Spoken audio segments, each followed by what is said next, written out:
Charlotte Eleanor. Her name sounded with such force that everyone around fell silent, and the atmosphere was filled with a bright purple color and horror with anxiety. Everything around was frozen. She turned, her back to them, gazing into the unknown, but determined. Charlotte knew that the path she was about to take would cost her dearly. Charlotte, don't do this. We need to retreat already." The girls shouted her friends and allies in her receding trail, but she did not succumb to their cries. Her face expressed confidence and gloominess, not agreeing to escape. The people standing behind her warned, "He brings death. He cannot be overcome, relying only on the strength of man." Here, with a sigh, powerful purple wings opened, revealing their strength and power. "If you use more magic in your condition, your life will be in danger." It sounded powerful. "Therefore, you need to do—" They began to explain to her, but Charlotte interrupted them with the words, "And where are we going to retreat?" A question arose in her preparing mind. "If we don't end it now, won't that be the end of us all?" Thus asked the girl, preparing for an answer. "You're right, but—" came the reply. But here the story stops, leaving room for imagination and anticipation of what comes next. At this moment, when there was only one possible path, Charlotte said, "So now I'm going to fight to the last breath, because it was you who taught me this," she said, tying her headdress. The girl stood in front of everyone and said, "Magic is repeated, and the one who uses it will surely scare people's faces." She looked very confident about this. Her external and internal appearance spoke about it, although it was impossible to exclude that she was not afraid. But she understood that Libor, it's now or never. It's her duty. It's the only right choice now. The people standing behind her were at a loss as their open mouths and round eyes spoke. "But don't worry. Mana and magic are my family, and this earth is my birthplace." Then she disappeared into the shimmering sky, which was both mesmerizing and terrifying. "And this world is my ally," Charlotte said firmly and proudly. Two colors, bright purple and fiery yellow, pierced each other, waging a decisive battle that would end everything. On the day of death, one girl saved the world. She stood proudly and victoriously over her opponent, being the strongest. He pulled her towards him and whispered softly, "Mark my words, Charlotte Eleanor," he said eagerly. "I'll come for you. I swear I'll come for you." Her eyes sparkled with a fiery color, and it quickly and imperceptibly dissipated. It was after this momentous day that everyone began to call the girl an archmage. Charlotte heard a man talking softly in his sleep. Glancing at her scarlet notebook, she heard the words, "You are a magical genius." This man was her teacher. "Now that you have declared yourself and your power to the world, you need to find 5 students." Suddenly, the teacher added, "Don't live your life alone like me. Find your love, start a family, and be happy." Archmage Charlotte Eleanor's talent surpassed the first 8 circles of magic, and the students she brought up were called the geniuses of the century. The universe revolved around Charlotte, and her name entered the hearts of people in various ways. Some exalted her as a heroine who defeated evil, and saw in her the hope for magic, the source of irrepressible strength. But even in the midst of this glory and recognition, hidden in the shadows, her death silently lay in wait. The disciples she gathered around her were zealous guardians, always ready to follow her. They, among others, put tracking magic into her heart, listening to it passionately every moment. If the connection was interrupted for a moment, their souls froze with anxiety, and they had no peace until the connection was restored. Charlotte felt the weight of their vigilance, dark shadows following her every move. They cared about her well-being, but their care was like a fetter that bound her freedom. Charlotte's heart was beating in a rhythm of alarm, for she knew that she must soon meet her death. How can you convey this bitter truth? How can you tell her that the time of her fleeting life has been measured? She smiled at her students, saw devotion and hope in their eyes, and this made her task even more difficult. How could she break the hearts of those who believed in her? How could she hurt those she loved? Nights flew by, followed by days, and Charlotte struggled with her inner world, tormented by contradictions.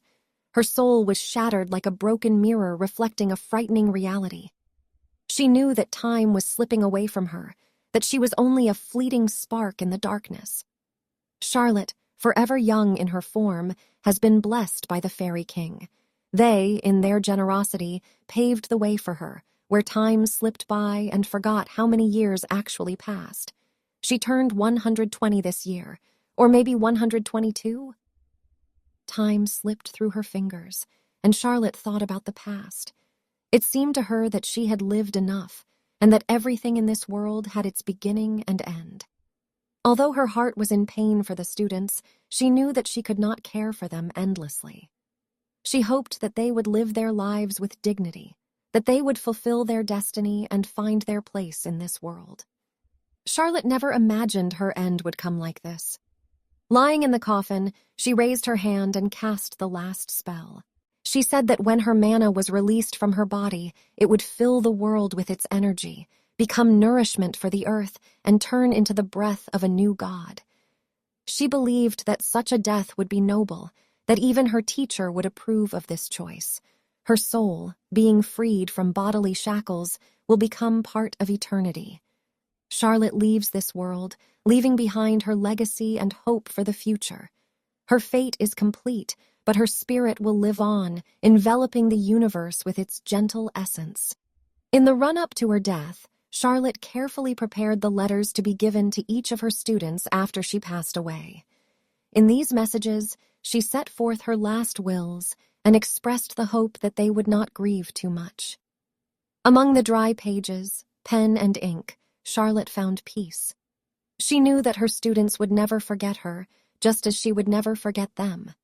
Her soul will be with them, filling their hearts with the magic they shared.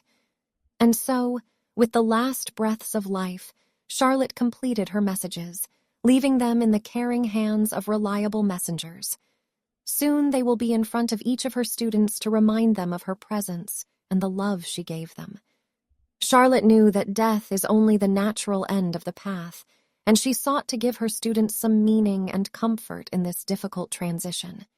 She hoped that in these letters they would find strength and inspiration to continue their journey by accepting the wisdom she had passed on to them. And although her heart was heavy at the thought of goodbye, Charlotte decided not to plunge into gloomy thoughts. After all, what is the significance of sorrow and sadness in the face of the incredible magnitude of the universe? Under the vaults of the sky, Charlotte immersed herself in her memories. Yesterday's potato roast, which she had enjoyed for dinner, now seemed to her the most delicious of all the dishes she had ever tasted. In its depths, she felt the aroma and warmth of home, the taste of the simple but sincere joys of life. Under the cover of a dark sky, Charlotte gloomily recalled the past. Her heart was saturated with rage and a thirst for revenge against the unworthy one who burned her works. How she would love to bow down over his mediocre face and crush him under her foot. But time, like liquid gold, quickly slipped out of her hands.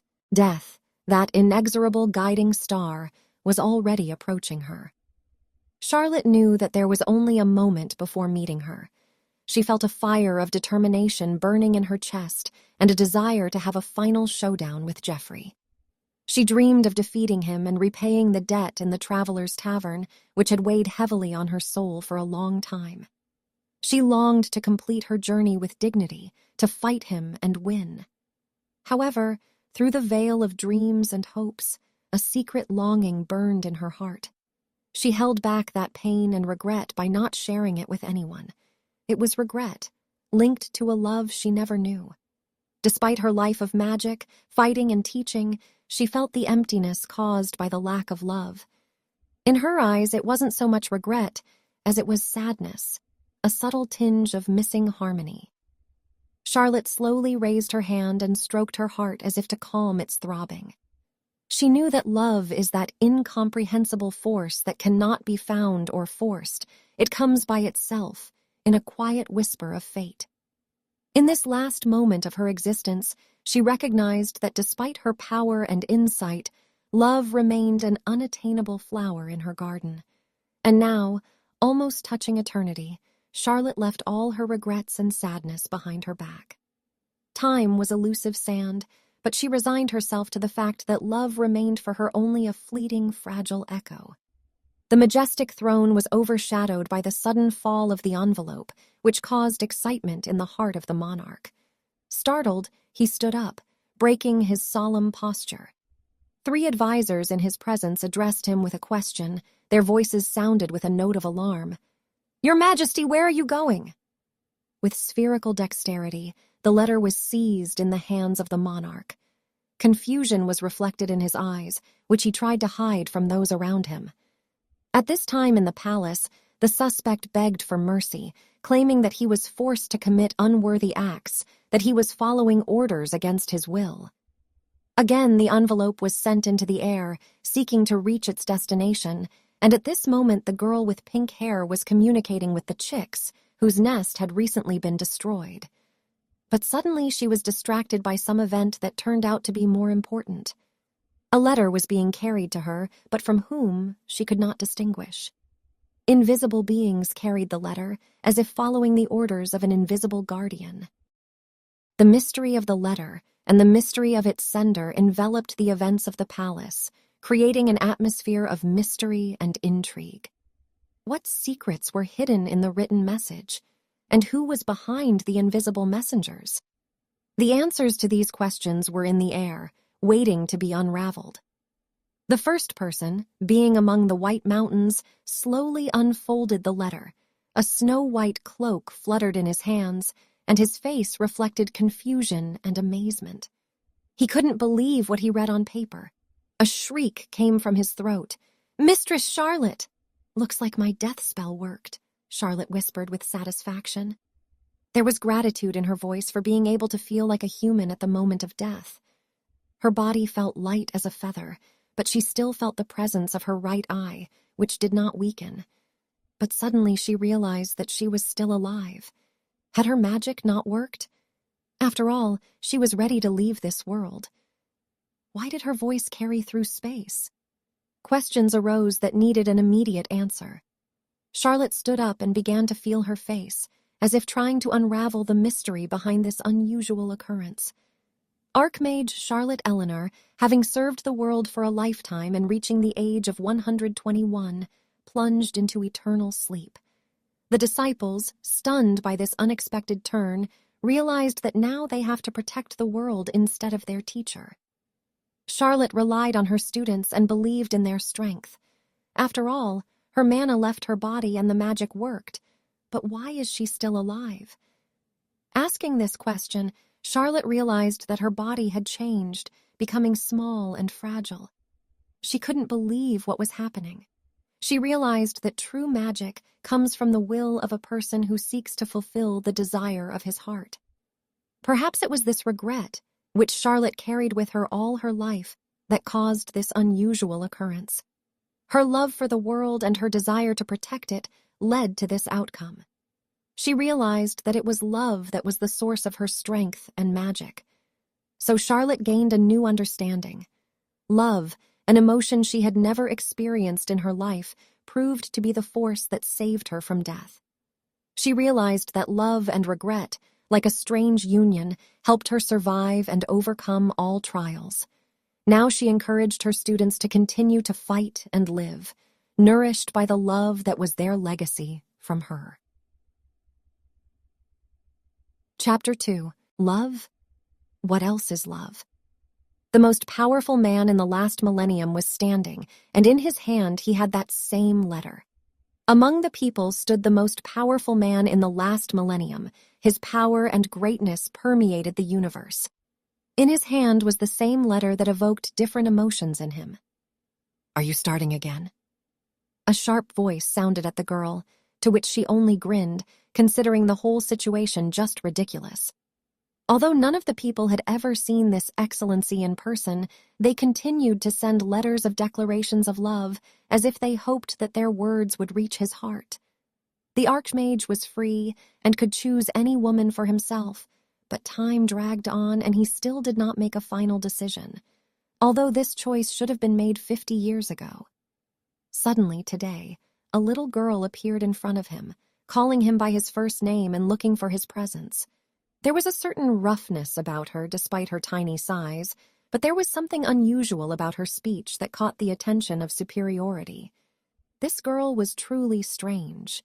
Thus, love, letters, and strange encounters existed in the world.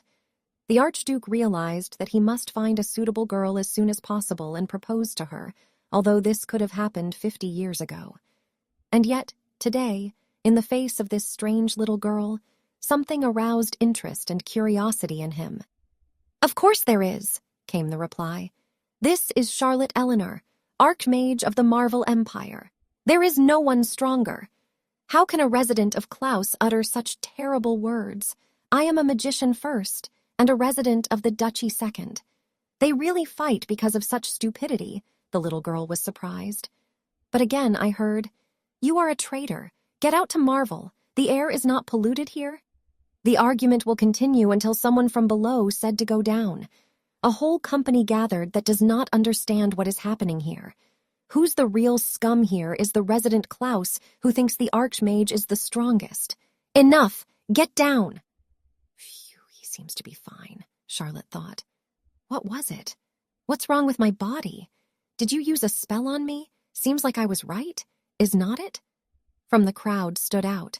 What just happened? Looks like this kid just stopped a fight. It was just noisy here. A man came in confidently. It was noisy here, he said. Of course there was an answer, shrill and confident. This is Charlotte Eleanor, Archmage of the Marvel Empire. There is no one stronger. Her name sounded like a spell, penetrating into the very depths of hearts and destroying doubts. How could a resident of Klaus dare to speak such terrible words? She was first and foremost a mage with unrivaled power, and then only a resident of a duchy. Her superiority left no room for doubt. They are really fighting over such stupidity, the little girl wondered, holding her breath. She watched as the two sides went into battle over a petty quarrel. But suddenly there was a voice from below, a voice ordering to stop the fight. A whole company of people gathered who did not understand what was happening and why the enmity arose. "Who's the real scum here?" Charlotte rumbled, looking at the resident Klaus, who considered her the strongest. "That's enough!" Her voice penetrated the depths of the silent crowd, making her freeze. "Get down!" she ordered, and all was quiet. Phew, everything seemed to be back to normal, Charlotte thought with relief. But suddenly she felt a strange change in her body. "What was that? What did you do to my body? Did you use a spell on me?" she asked, stunned by what was happening.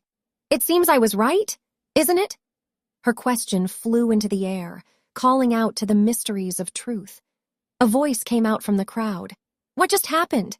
It looks like this kid just stopped a fight." People turned around, dumbfounded, and admiration and respect lit in their eyes. "It's just been noisy in here," said the man, who turned out to be the Archduke. People started asking questions of Archduke Leicester, trying to find out if this young man was Geoffrey. And Charlotte immediately recognized him. It was Geoffrey. His hair was blue like the blue of the ocean, his eyes were as piercing as crystal, and there was a calmness on his face that made hearts skip a beat. One of the people had to ask Geoffrey what happened, why he left so abruptly during the conversation. Geoffrey replied that it was difficult for a weak man like him to follow them. He was sure he sensed a familiar presence, but something unnerved him. A shadow of doubt flickered in his eyes. People came up to Geoffrey dreaming of meeting him, and one of them wanted to ask him a question in person. This question concerned Charlotte Eleanor herself, and what the Duke thought of her. But Geoffrey did not want to answer, refusing to enter into such a conversation. At this point, a red-haired man intervened and remarked that he had always thought it ridiculous to put the names of the Duke and Charlotte on the same line. How can a mere mage compare to a master swordsman? After all, the sword is a force that has no equal in the world, and this man was confident in his words. How can some nameless and unknown girl compare with the Archduke? Let her taste the bitterness of defeat, he thought. Unable to tolerate this, the Archduke ordered the man to watch his tongue and literally covered his mouth with his hand. "It looks like you even trained your body." He squeezed his hand tighter. "Listen to me carefully," said the Duke. Klaus doesn't need a jerk like you, leaning over the red-haired man. Suddenly there was a sound and someone shouted, "Stop him!" But suddenly Jeffrey stopped. "Enough, Jeffrey," came the voice. He looked back and saw a little girl with amber eyes who asked what he was doing. "You imagined yourself a king or a god. You didn't fall into senile dementia. Why do you teach a person because of some words?" she continued. "Well, what will he answer? That he only wanted to scare him," she said in disbelief. "Very young to say such terrible things." Jeffrey admitted, "I just played with him." And he raised his hand in front of a little girl in a white cloak. He leaned over and sat down across from her, asking, "Lottie?" "Uh-huh," she replied. Two people behind asked if the Duke had calmed down and were surprised to learn that this girl was his daughter. And then Jeffrey abruptly raised his hand in their direction. "Your magical presence was so weak that I already thought I was mistaken," the Duke said. But the crowd was taken aback by these words. They didn't believe it was really the Archduke. "Why are you so small?" he asked the girl, and she responded by lifting him up to her height. And what? Huge jewels shone in the box, rubies, emeralds, and opals. Nearby lay a pink bow with a round stone that radiated a beautiful glow. And the dress? It was just gorgeous. This year, show-offs with lace were fashionable, but when the bow is decorated with a precious stone, its charm becomes unsurpassed. Look, reflected in the mirror is a girl in pink dresses, shining and noisy. The young lady was gorgeous in that dress, wasn't she? She turned around to look at herself in the mirror, and indeed, she was beautiful. Her amber eyes were the perfect complement to the outfit that was made especially for her, and no one else could have something like that. "I like it," said the Archduke. "I want to look at other models," he added thoughtfully. "Well, they answered him, of course. We have prepared a lot of dresses in different styles, and they all shine great." "Then give me one of each design," he said. "Enough," came the girl's voice. "What are you doing? I told you any clothes will do. Do you understand that this is my first time seeing you as a child?" "What's wrong with me trying on this dress and this and this?" said the girl, sorting through the different outfits. "Ivan, no," came the objecting voice of the guy who helped pick out the dresses. "Listen, girl, yes? That will be enough. You can go." "You like to cause trouble," the Archduke replied when the others had gone. The pink-haired girl was confused. "What was it?" she asked. "Why does this little girl allow herself to address the Duke as you?" Another guy, rolling dresses in her direction, was also in a stupor. The Archduke, seated at the table with Lottie, turned to her. "So, why do you look like that?"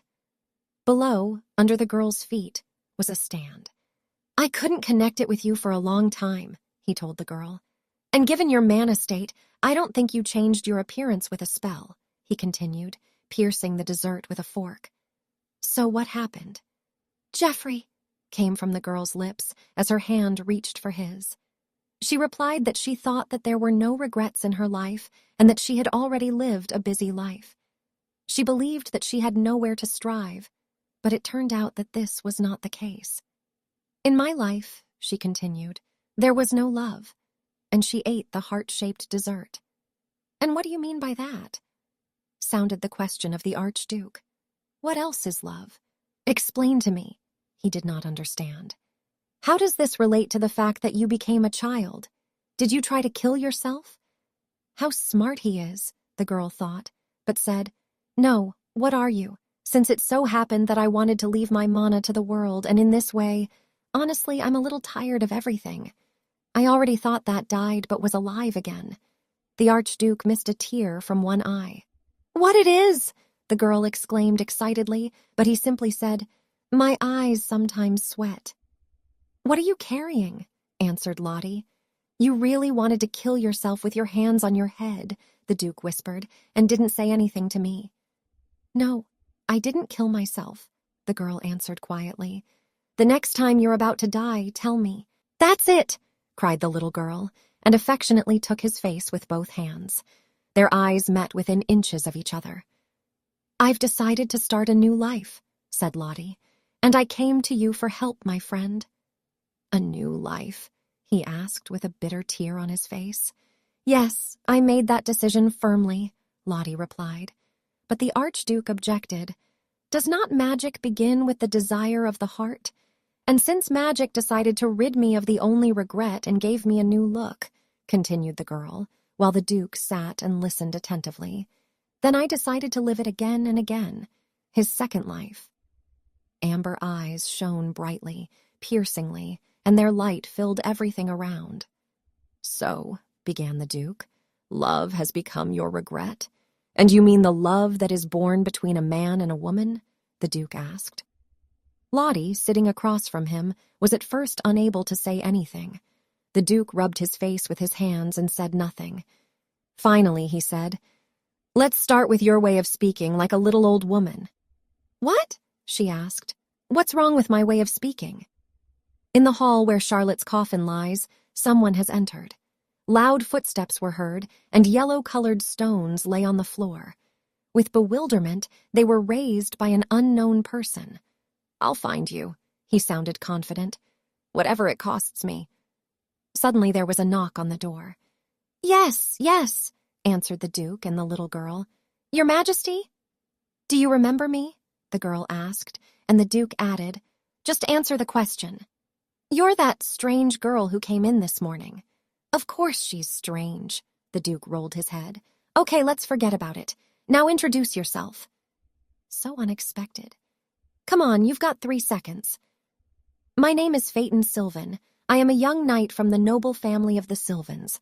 I am currently serving in the court of the Grand Archduke Leicester and have devoted my life to protecting his lordship. My hobby is reading and my special skill is swordsmanship. However, I can't eat spicy food, but otherwise my eating habits are simple."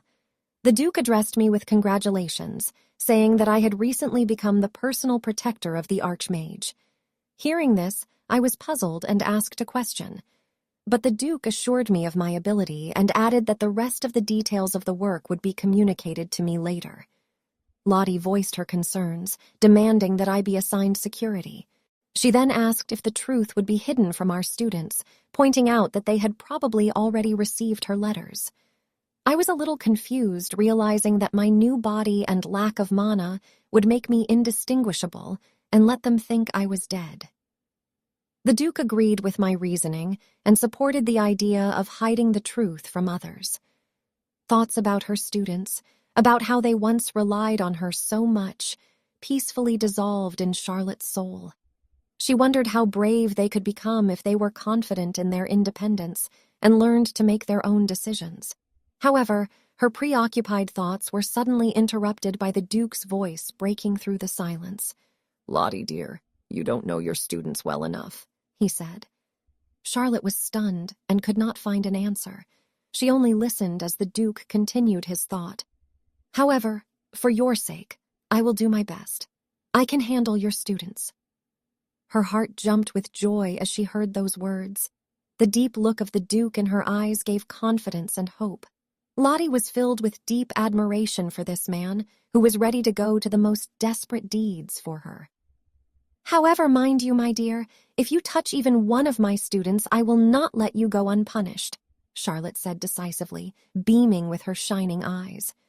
Her words sounded resolute and serious, and the Duke, having a deep respect for Charlotte, was imbued with this sincerity. He nodded meekly, realizing the great responsibility resting on his shoulders. And so, fate tied them into an inseparable bond. A wave of change rose over their lives, and the whole world seemed brighter and full of promise. "Lottie, my eyes rejoice that they see you transform like a transparent glow of light. I will be by your side in this life, forever your faithful companion," the Duke whispered, bowing low to Lottie. "Let me wish you nothing but happiness in your new life." "Perhaps indeed, this is the chance that mana and magic gave me," Charlotte whispered thoughtfully, peering into the depths of the future. "I will live, not as an archmage saving the world, and not as a teacher.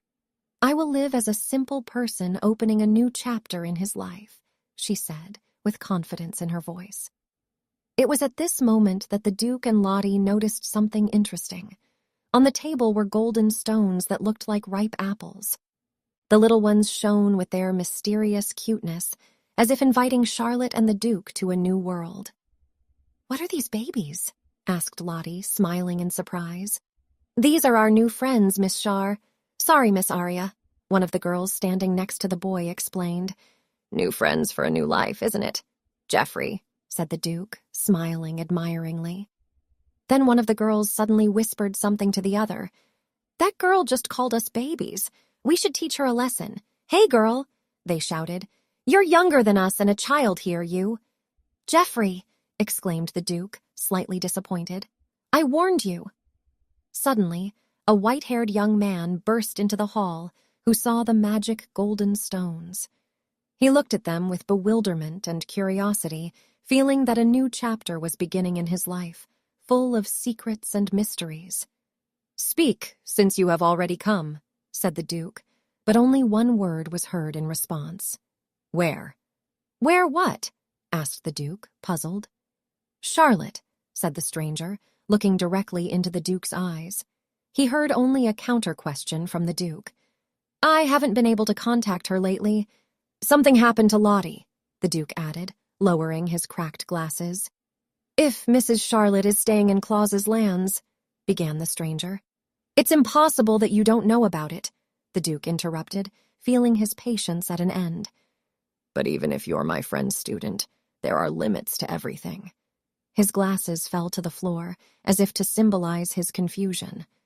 "I think it's time to start educating you," the Duke said with determination. "Teacher? Teacher?"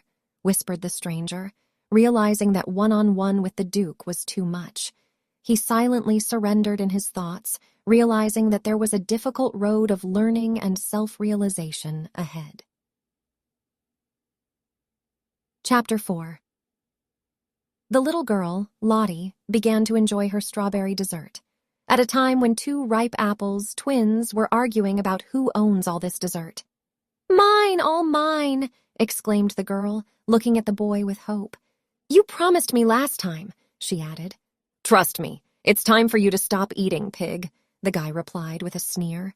"You're so good," whispered Lottie, paving the way for the goodies. "For some reason I gave her my piece," thought the girl, looking at Lottie gratefully. "Here, take mine," said the boy, handing his dessert to the little girl. "Well?" she asked. "No need. Eat you. You will grow and become big and tall." "You're really very strange," the boy replied, looking at her. "Did you say your name is Arya Leeson? Can I just call you by your first name?" "Yes, that's my name now. Maybe Geoffrey was right. Many things in life must be new too," the girl replied, meeting the boy's gaze. "Yes, you can call me that." However, getting involved in a new life, meeting new people, living carefree and relaxing in a new place turned out to be impossible without erased regret. Having met a new person ready to accept her fate, she realized that for a start, she needed to grow up a little.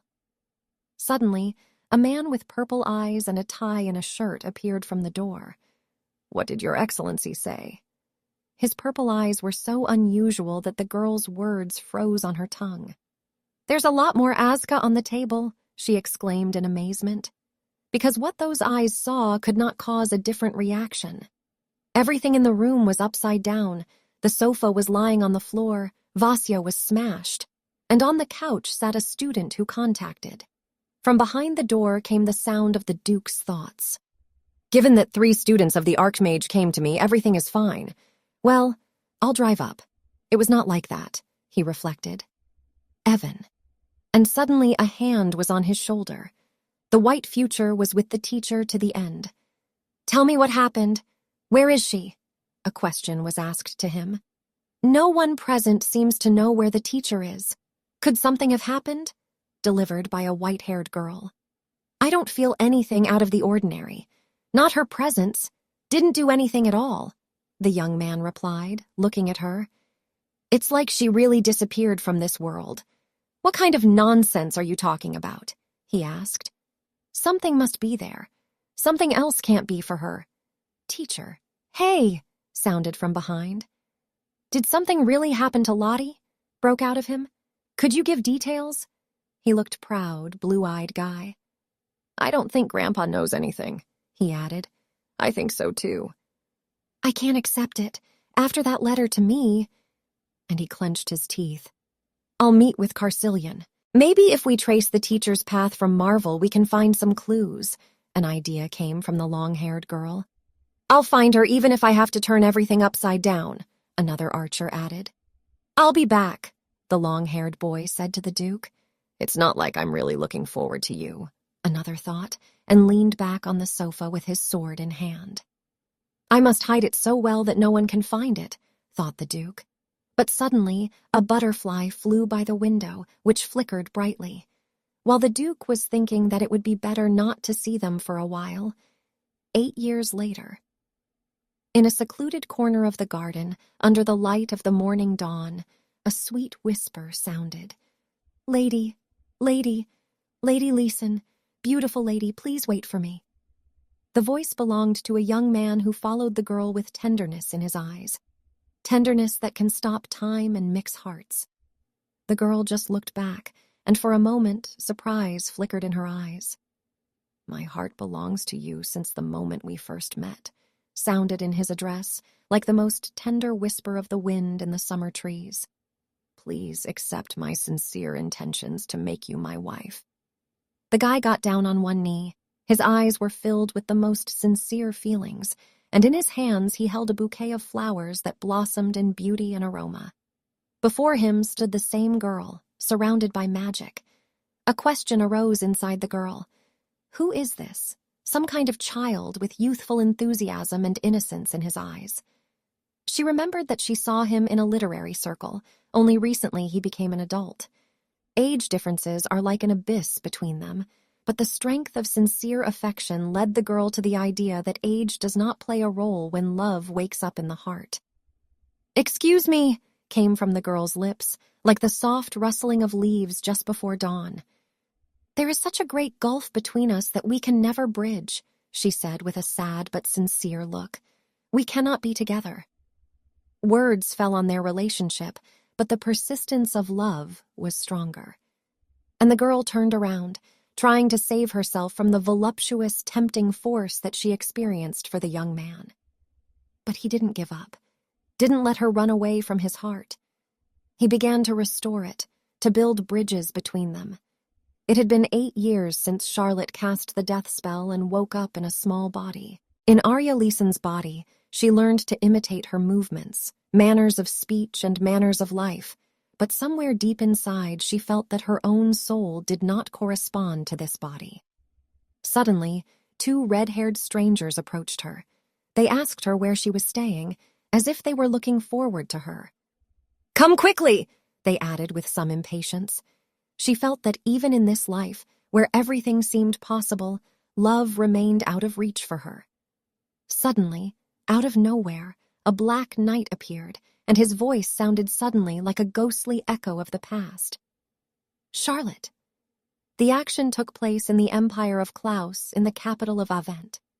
A young girl, dressed in an airy dress, wandered through the narrow streets, her breath hotly twisted from haste. She tried to disappear unnoticed, but ominous steps were heard in the distance, which became louder and more insistent. Instead of a giggle, fear slid down her chest, squeezing her heart into a vice of uncertainty. And then, suddenly, a stranger appeared before her, a young man covered with a cloak, who somehow slipped through unnoticed. He stared at the girl with an incomprehensible expression on his face, and his words, softened by the shadow of a riddle, broke the silence.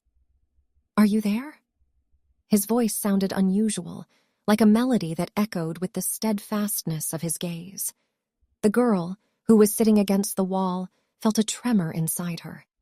It seemed to her that the question sounded through the walls, penetrated to her very soul. Footsteps continued to sound in her ears, and her eyes, wide with horror, seemed to absorb every sound of the world around her. Miss, said the young man, who was obviously looking for her. Miss, it's all right. Don't be afraid, he continued, trying to calm the girl, although he himself was riddled with confusion. We're not bad people, he finally said, trying to tame the intimidating atmosphere. His words sounded like a promise pierced through the veil of uncertainty, and she felt a small germ of hope dispelling a piece of her fear. Chapter 5. And now I beg your attention. It's time to get to know each other, the young man happily announced in his smart appearance. These are the new members of the club who will grow happy Lulu with us. Conversations and expectations. Introduce yourself, please, he continued. My name is Jerome Halford, said the first participant, while a second young woman standing by added, and I'm Judith Halford. Finally, the third girl in line introduced herself. My name is Daria Leeson. The Literature Club, the Dance Club, the Meditation Club, and now the Lulu Cultivation Club, thought the third girl, smiling to herself. While they were being told welcome and given a little explanation for the new members, Lulu, as a new kind of flower that Mac Marvolo Heath had bred 3 years ago, remained at the center of their attention. The red-haired girl told her friend that it was the new fashion in Avent to grow Lulu, she thought to her friend Lottie. Hands held a really beautiful blue flower. It had a magical property, to change the color of its petals depending on the change of mood of the person who planted it. When a person was happy, Lulu's petals turned bright and joyful. And when a person experienced sadness, the flower darkened, as if reflecting his state of mind. Lulu, a treasure that captivates the eye with her magic, certainly captured the hearts of new members of the club, turning their lives into a real artistic masterpiece, where the colors of emotions and happiness merged into amazing harmony. But this story also has a romantic plot, and a girl named Lottie listened attentively to him. This happened very rarely, but if the petals of Lulu acquired a rich red color, then this meant that the person who planted the flower was destined to meet with love. The girl's hair tossed and her heart sank as she said to herself, Is love destined for? Arya exclaimed out of nowhere, and one hand grabbed the other. Now let's go to a new place, said the red-haired girl. Horrified and embarrassed, the girl named Arya looked at the stranger in the strange cloak. Why are you wearing that strange cloak? She asked. Exactly. Why did you try to sneak up on us like a thief? He replied, I needed to convey a message discreetly. And suddenly, the word Arya sounded from his lips, and at the same moment, a carriage with golden wheels appeared. The people around were astonished, for none of them had ever seen such a carriage. The Archduke came out of it in a beautiful state, holding a huge bouquet of red roses in his hands. Arya couldn't understand what was going on and why everything around her was so shiny. She asked, Are you returning from the party, is that right? And pointed to the flowers. The answer was, I took them from the road. Don't they smell wonderful? She refused. I don't need it. You don't look well. He continued. Something happened? I've heard bad rumors. Arya asked, What rumors? They were already in the carriage, and he asked, Well, how do you like it in Klaus's capital? She replied, Yes, it's a very peaceful and lively atmosphere, a good city. And then he asked, What about love? Did you find a love that could erase your regrets? Into the silence came the answer, Not really. What if we look closer? The guy leaned over the girl. You don't know, maybe it's closer than you think. And he gently removed the leaf that was tangled in her hair. Her eyes were bright again, like amber. The guy sat down near the legs of the girl and clearly looked into her eyes. Exactly, thought the girl. A close person. I just wanted to ask you about the former captain of the Knights Byron. He's in his early 90s, isn't he? Isn't he married yet? She asked. The guy replied, He died last year due to old age. The girl was desperate.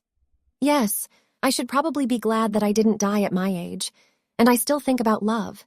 Don't say that. It's easier to think more. She asked. About her close people, the Minister of Finance, Alfonso. But she was interrupted by a quick answer. His great-granddaughter just got married the other day, right? The girl congratulated. Congratulations! But why are you yelling at me and your trousers are so dirty? Sit down normally.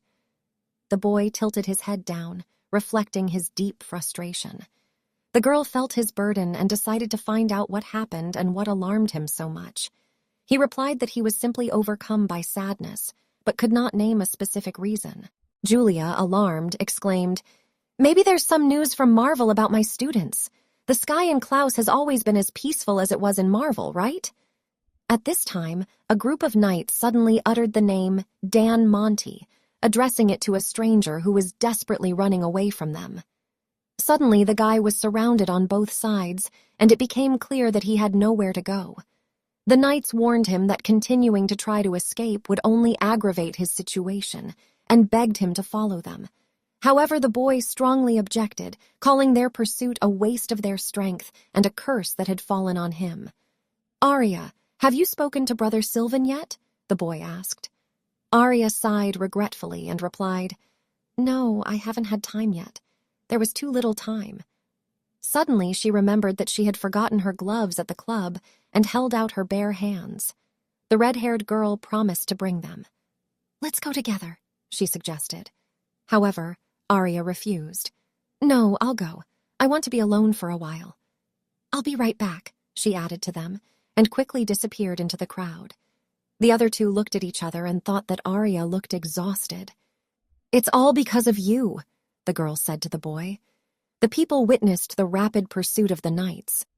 "What's happening?" asked the girl. "It's the Metropolitan Guard," her boyfriend added. "Something serious seems to be going on." At this time, Arya, walking through the streets, thought about what she wanted to know about her students.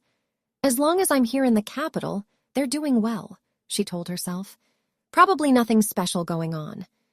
It became quiet around. Everyone had already left. "Something kidnapping up the townspeople?" Arya asked.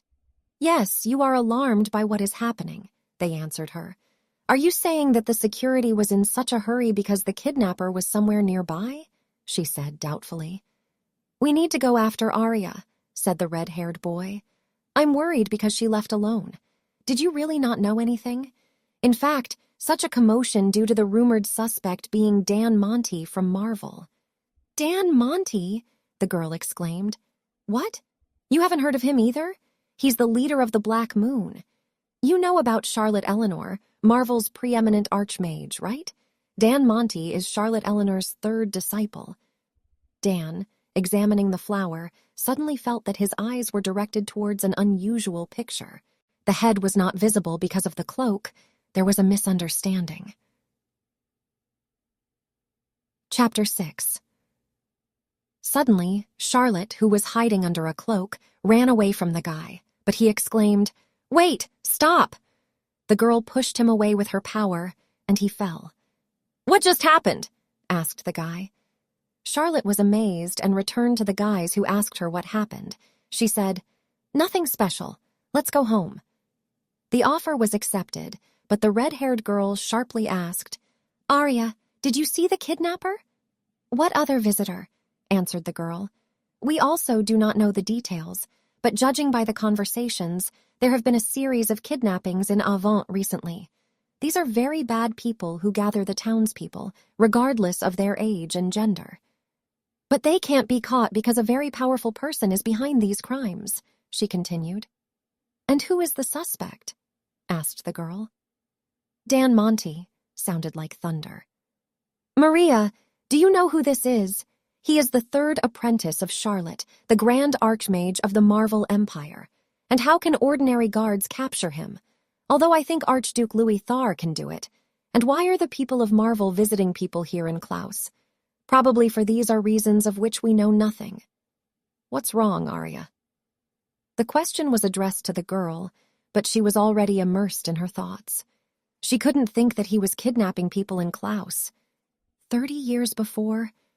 "Miss Eleanor." Again there was an explosion. "I don't seem to be able to cope with this terrible demonic blood that flows in his veins. How much longer must I suffer beside him?" The girl turned to Arya, crying, "This child is a real devil." Hand knocked on the door. "Get out, I told you, get out, everyone away." But Charlotte insisted. She called his name, Dan, but there was only silence in response. "I'm going in," Charlotte continued. The door creaked and she entered the room. She saw that a small, dark-haired boy was sitting under the table. Everything around was scattered. "You are very scared. I thought that the danger had already passed, but I was mistaken. Fortunately, everyone is safe. You tried so hard to cope with your strength, and you succeeded. The girl sat down on her knees. Sorry I'm late, child. Come to me, said Charlotte. Hurry up. Your teacher's hands are already hurting. The girl held out her hand, and the little boy threw himself into her arms. No harm done? She asked. No one, came the reply. So I'm not the devil? The boy asked. Of course not, the girl replied. Probably a misunderstanding, she thought. Sorry, the waiter distracted her. It's okay, I'm just talking to myself, the girl replied and thought thoughtfully. Butler, have you ever heard of the kidnappings in Event? Asked the young man. What? I don't know the details, Mr. Butler said. Did something happen? He asked in front of 2 ripe apples, as Charlotte called them. We fought. Please stop fighting! Sounded muffled. Jeffy, this man definitely knew about it, but he didn't tell me anything, the girl thought. I must know for sure. On a dark, clear night, when all the stars were visible and the red-haired girl was sleeping sweetly, the girl in a cloak with a high tail suddenly jumped from the window, deftly landing on a hard surface. It was Charlotte. I have to investigate everything first, she said. Past the knights, she ran to the side. Judging by the number of guards, the city's security had been stepped up, she thought.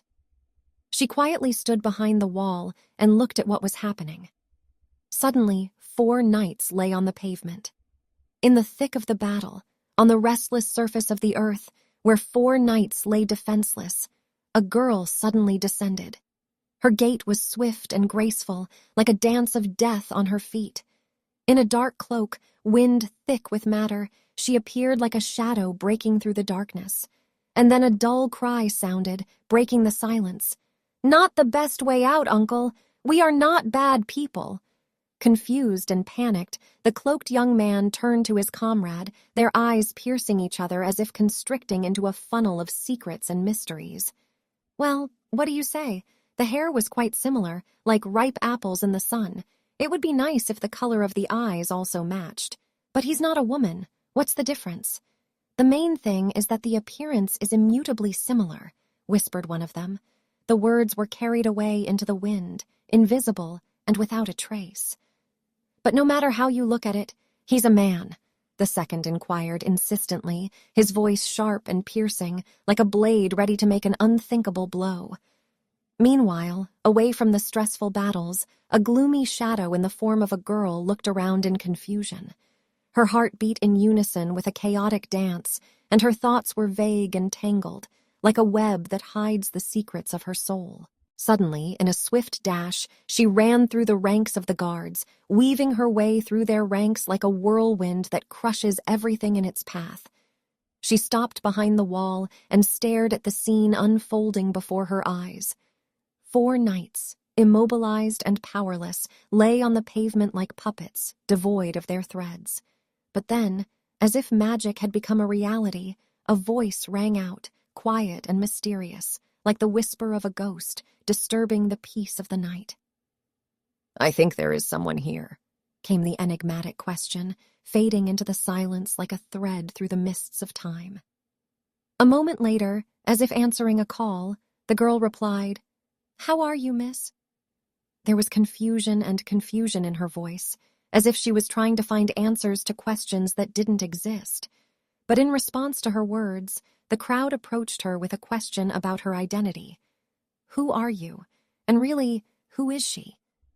In the haze of uncertainty and doubt, the girl suddenly made a powerful blow aimed directly at the head of one of those present. A burst of energy pierced the air, and the man flew off into the darkness like a shooting star doomed to disappear. People, stunned and amazed, looked at each other, not believing their eyes. But Charlotte's words sounded resolute and ruthless. People attacked to kidnap, they figured it out. I can't believe you sank to such a level. After all, I never taught this. Her voice was cold and piercing, like a blade about to strike. In the cold web of the night, under the flickering moonlight, the secret was revealed. Gilhart, head of the Black Moon, resounded in the darkness like an echo returning from the abyss. The words, persistently penetrating into the world of dreams, left the girl in amazement.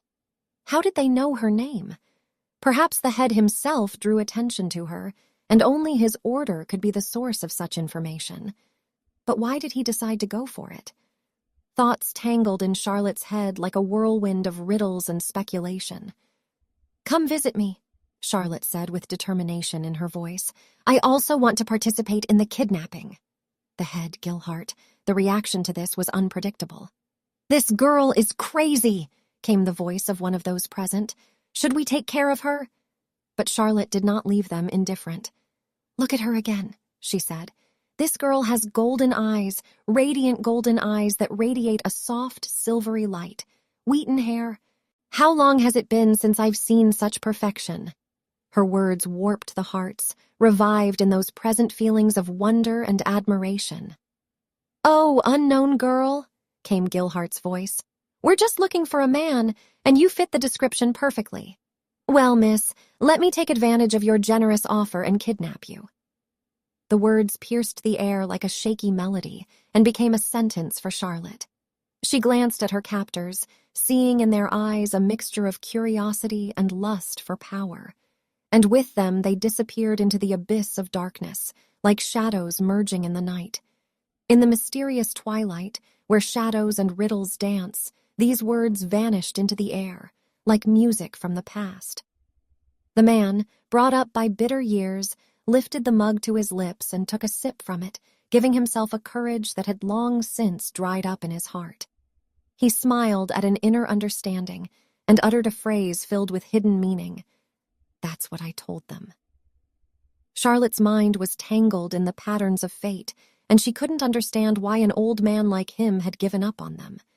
She remembered her words, which sounded almost exactly like their answer. "Why would you take a useless person like me?" These were words of her own surprise, futility, and incomprehension. But the answer that followed made her wonder about the depth of each life. "There are no useless people in this world. Each person's life has its own value." They responded to her question with the same words.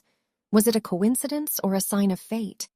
The man who had broken the silence spoke again, opening the door to a mysterious past experience. "Yes, I was surprised at first, too. What is this strange situation?" He then mentioned the kidnappings that had swept through their world. "They really stole from us. Gathered here in this mysterious place, not one or two people. Why did they need all these people?" Charlotte, noticing his pensiveness, began to think about the reasons for such a meeting, and suddenly words sounded as if the voice of the past broke the silence. "They are looking for a person who fits your description, radiating a soft, silvery light, great hair, and radiant golden eyes." Charlotte held her breath, feeling the touch of unknown fear. An ominous premonition arose in her mind, as if the disturbing shadows of the future hung over her. Really? No, it can't be. She rejected the idea that her own existence bothered them, that she was the object of their search. However, with bated breath, she realized that fate is unpredictable, and all that remained for her was to boldly enter this world covered in a whirlwind of mysteries and secrets in order to reveal her role in this captivating symphony of fate. Charlotte was left bewildered by this unexpected situation.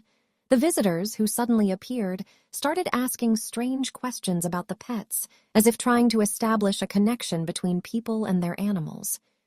Each answer reinforced the sense of mystery of this place. Then one of the visitors took out a box in which lay a golden stone. He asked one of those present to put on a blindfold and hold the stone in front of Charlotte. The tension built, and all eyes turned to her, waiting for a reaction. The next one stood in front of Charlotte, ready to take on the role of the test subject. Mixed feelings boiled inside her, but she decided to trust the strange ritual. The blindfold was put on her eyes, and that golden stone appeared in her hand. At that moment, something unusual happened. Charlotte felt the stone and her consciousness merge into one. An unprecedented power awakened inside her, and her eyes became transparent and wise. "Nina, are you sure?" sounded the question, but Charlotte couldn't answer. Her being became entwined with this mysterious power, and she became part of something much larger. The next person approached Charlotte, ready to take the test. She stood in front of him, feeling the magical energy that enveloped her existence. Exciting anticipation surged within her, and she let that power take over her mind. Apologizing for the inconvenience, she put on a blindfold and extended her hand to accept the offered object.